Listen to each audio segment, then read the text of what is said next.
आप किसी की राय को कुचल दें या किसी इख्तलाफ की बुनियाद के ऊपर आप किसी को कत्ल कर दें या जबरी तौर पर लापता कर दें या किसी को आप गिरफ्तार कर लें या किसी को आप जिल्लत और रुसवाई में डाल दें, तो ये तो कोई जमहूरियत नहीं है और पूरी दुनिया में इसके लिए गुंजाइश नहीं है।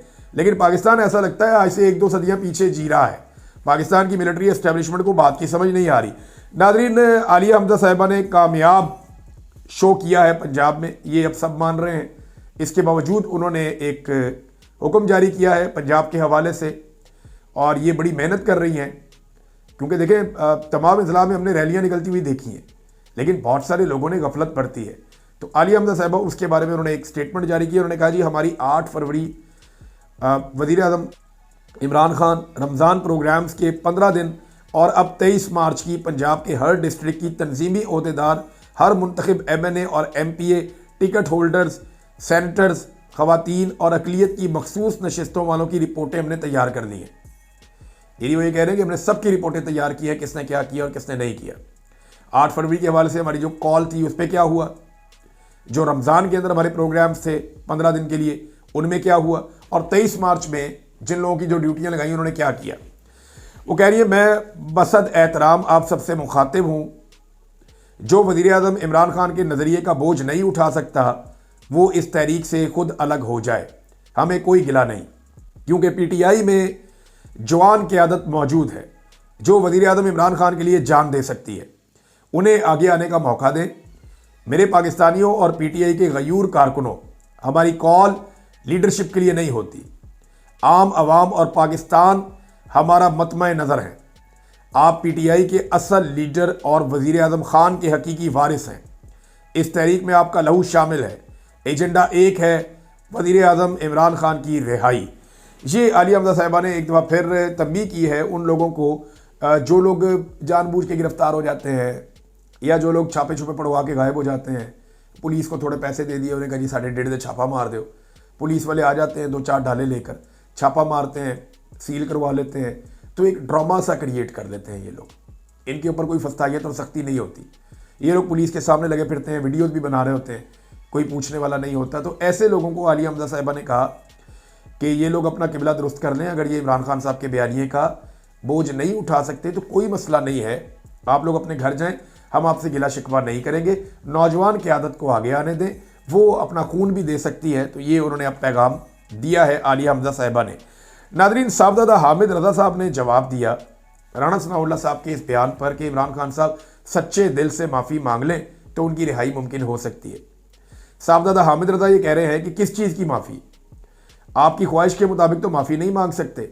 और ये सलमान अकरम राजा साहब ने भी कहा कि अगर किसी को लगता है कि इमरान खान माफ़ी मांगेगा या कोई डील कर लेगा तो ये अब नामुमकिन है। इमरान खान ऐसा नहीं करेगा। और मेरे ख्याल में अब तो एस्टेब्लिशमेंट भी इस बात से मायूस हो गई है कि इमरान खान कोई माफ़ी मांगे या इमरान खान कोई डील कर दें। एस्टेब्लिशमेंट को इस बात का पता चल गया है कि इमरान खान साहब जो है वो कोई रास्ता तो निकाल सकते हैं, एस्टेब्लिशमेंट को कोई इज्जत का रास्ता तो दे सकते हैं कि जनाब इस तरीके से आप इस में से निकल जाएं और सियासत में से अपने आप को बाहर निकाल लें। लेकिन इमरान खान साहब ना तो कोई डील करेंगे, ना कोई माफ़ी मांगेंगे, ना एस्टेब्लिशमेंट के साथ कोई मामला तय करके अपनी सियासत ख़राब करेंगे या इस तहरीक को जो है वो डेड कर देंगे। इमरान खान साहब ऐसा नहीं करेंगे। उन्होंने कहा क्या नवाज शरीफ ने अजमल कसाब, कारगिल पर फ़ौज की पीठ में छुरा घोंपने, सुप्रीम कोर्ट पर हमलों, फ़ौज के साथ मिलकर हुकूमतें गिराने और नून लीग की फ़ौज के खिलाफ हर्जा सराई पर माफ़ी मांगी। डॉन लीग भी था। साहबजादा हामिद रज़ा साहब ने राणा सनाउल्लाह को कहा कि जनाब माफ़ियाँ तो तुसी भी नहीं मंगियाँ, आपने तो सीधी सीधी डील की थी, वो तो बंद कमरों के अंदर आपने माफ़ी मांगी थी, इमरान खान वो भी नहीं मांग रहा। तो साहबजादा हामिद रज़ा साहब ने यहाँ पे जवाब दिया है राणा सनाउल्लाह साहब को। एक बात की है बिलावल जरदारी ने। अब बिलावल जरदारी ने जो बात की है वो बड़ी इंटरेस्टिंग है। पहले वो बात आपको मैं सुनाता हूँ, फिर एक हकीकत मैं आपको बताता हूँ, और ये वो हकीकत है जो मिट नहीं सकती, मेरे पास इसका सबूत मौजूद है। बिलावल ने कहा कि भुट्टो आज भी गड़ी खुदा बख्श से राज कर रहे हैं। बिलावल का कहना है भुट्टो आज भी गड़ी खुदा बख्श से राज कर रहे हैं। मेरे ख्याल में राज वो कर रहे हैं जिन्होंने भुट्टो को शहीद किया था, और आज आप उनकी गोद में बैठे हैं।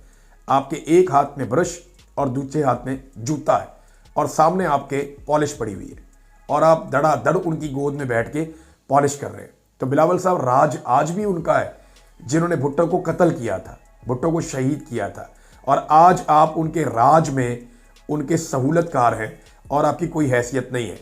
मैं नाज़रीन आपको एक ख़बर सुनाता हूँ, और ये खबर जनाब बहुत पुरानी है, बिल्कुल नई खबर नहीं है, बहुत पुरानी खबर है। देखिए जी खबर क्या कह रही है। ये 17/3/1962 का अखबार है, यानी 17 मार्च 1962, और ये अखबार लिखता है कि नाक़िस जमहूरियत से डिक्टेटरशिप बेहतर है। ये जुल्फ़िकार अली भुट्टो का ऐलान है, अंदाज़ा कीजिए आप। उसमें वो ये कह रहे हैं कि पाकिस्तान में सदारती तर्ज़ हुकूमत को काम करने का मौका दिया जाए, पार्लिमानी निज़ाम नाकाम हो गया है। यानी भुट्टो पार्लियामेंट के खिलाफ साजिश कर रहा है और सदर अयूब और डिक्टेटरशिप की सपोर्ट कर रहा है, और वो ये कह रहा है कि नाक़िस जमहूरियत से डिक्टेटरशिप बेहतर है। अब मुझे ये बताएं कि ये है भुट्टो का हकीकत। यहाँ से भुट्टो ने अपनी सियासत शुरू की। ऐसा घटिया जुर्म तो इमरान खान ने कभी अपनी पूरी ज़िंदगी में नहीं किया।